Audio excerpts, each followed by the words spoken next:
All right, let's get back home once again and head straight to Meru County, where our reporter George Maringa is currently covering for us a live demonstration by residents there who are questioning about the funding of Kiringwa project, which of course they say there has been a lot of misappropriation of public funds. Let's listen in live.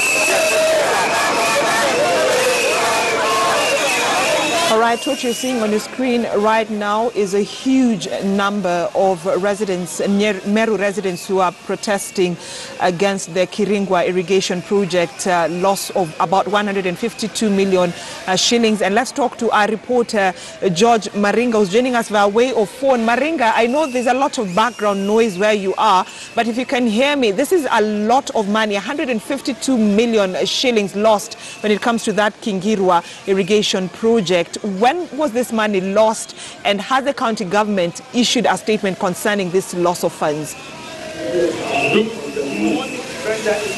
From Atwan Award, which is in Meru County, and the residents of our city are on the street, are on the road demonstrating over the 152 million Kiringwa irrigation project by the national government, to be specific, but the National Irrigation Board and not the county government, as you mentioned. It's a dam that was supposed to be constructed, an irrigation project that was supposed to be initiated by the National Irrigation Board.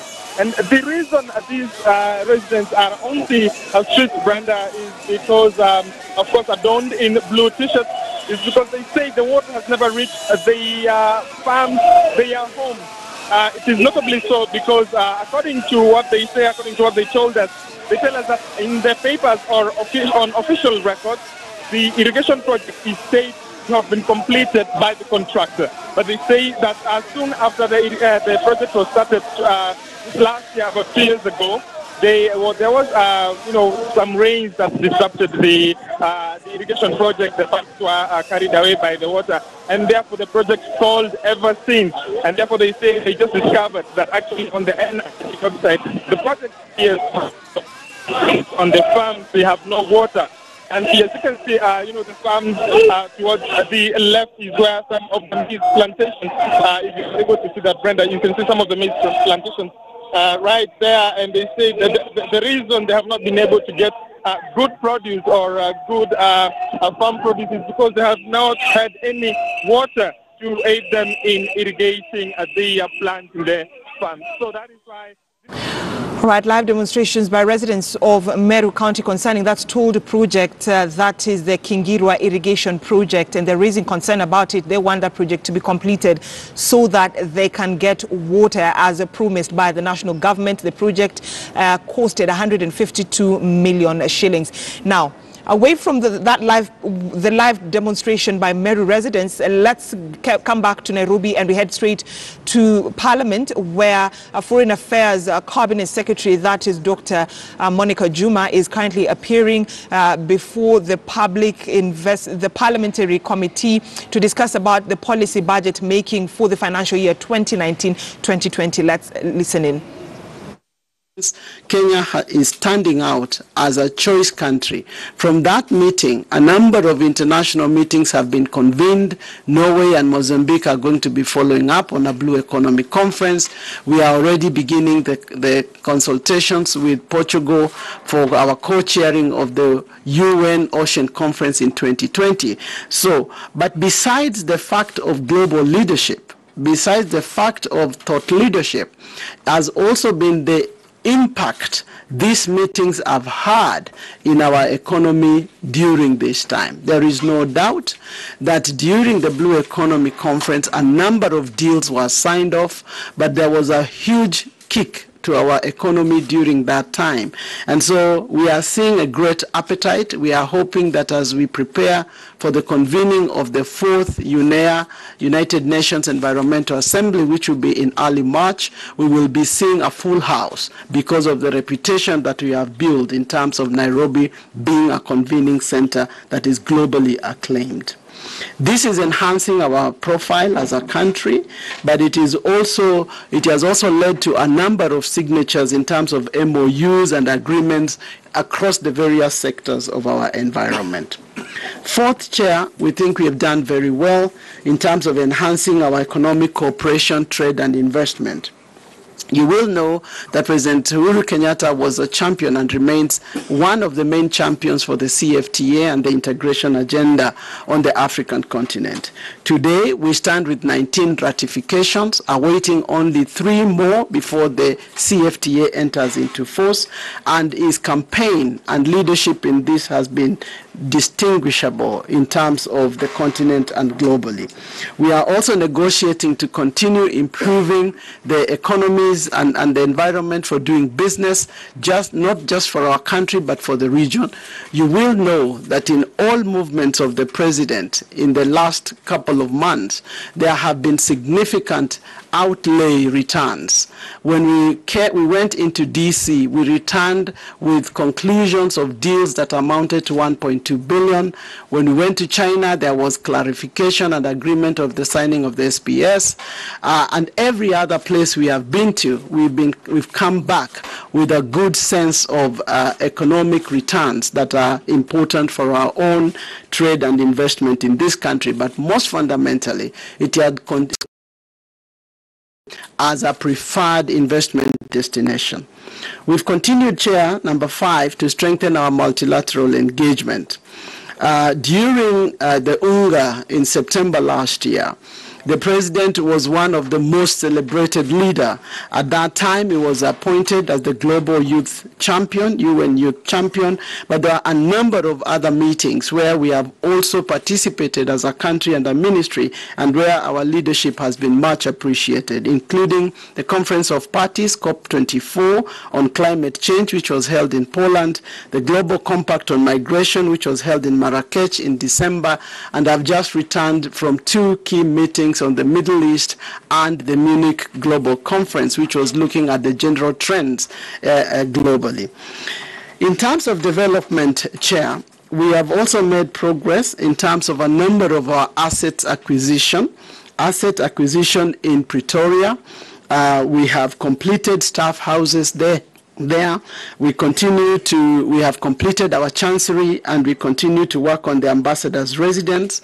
Construction works in Mogadishu continue apace.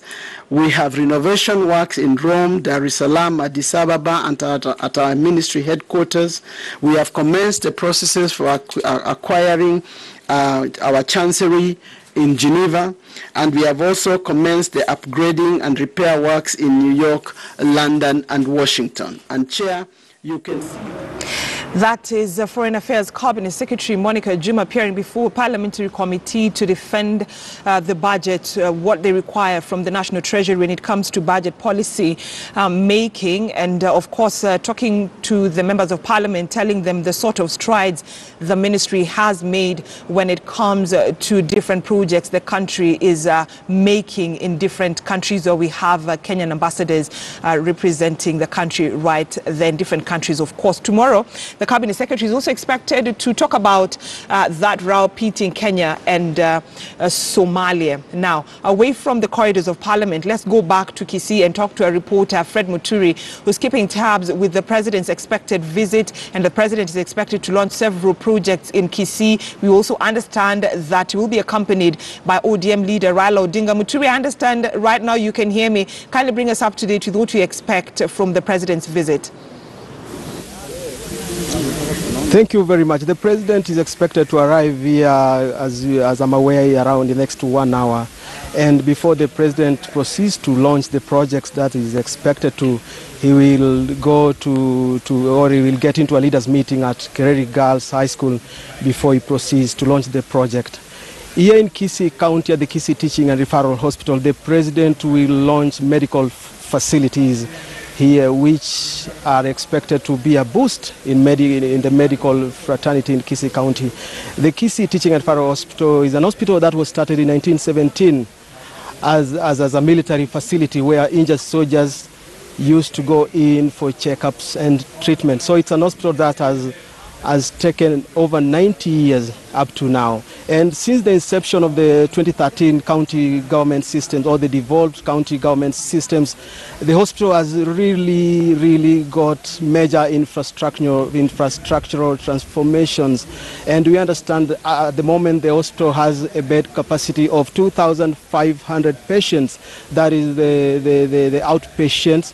And in these 2,500 outpatient cases, we have around 60 to 70% inpatients daily. So it's quite a bigger number that comes into Kisii County, the Kisii County Teaching and Referral Hospital. And we understand the hospital has a bigger catchment of about 5 counties, that is Meru County, Bomet County, Migori County, Nyamira County, and Kisii County. So if the hospital gets a boost, or the medical boost, or it gets boosted medically, it will really offer medical services on the ground, and it will help people who used to travel very far away to Kenyatta National Hospital and the Eldoret Hospital to get major diagnostic in those facilities.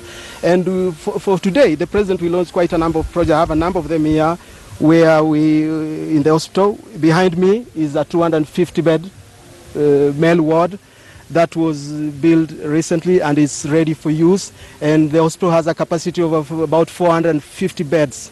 And so the county government and the national government saw there was need to boost the hospital capacity, the bed capacity. You understand, I've talked about the 2,500 outpatients cases that are recorded daily in this facility. So with the 450 bed and the 250 bed capacity, that is 650, then they will lower the congestion cases that have affected the major hospital here. We also have another block down, just on my left. It's a Doctor's Plaza. The Doctor's Plaza is meant to offer the interns accommodation and nurses and visiting doctors as well. So it's quite a number of challenges, not challenges, quite a number of development projects that the President will launch. I'll update you more because I've been instructed I don't have enough time. And back to you, studio. Right, thank you so much, Fred Muturi, for that update. And of course, I'm sure that, Fred, you will continue having that discussion with Lofty Matambo, who's up next with Lau Mashinani. Thank you so much for watching for the last 2 hours, as we ensure that you're up to date with what is making the headlines as usual. I don't take this for granted. I always say thank you to the crew here at KTN News, who always makes News Center a success. My name is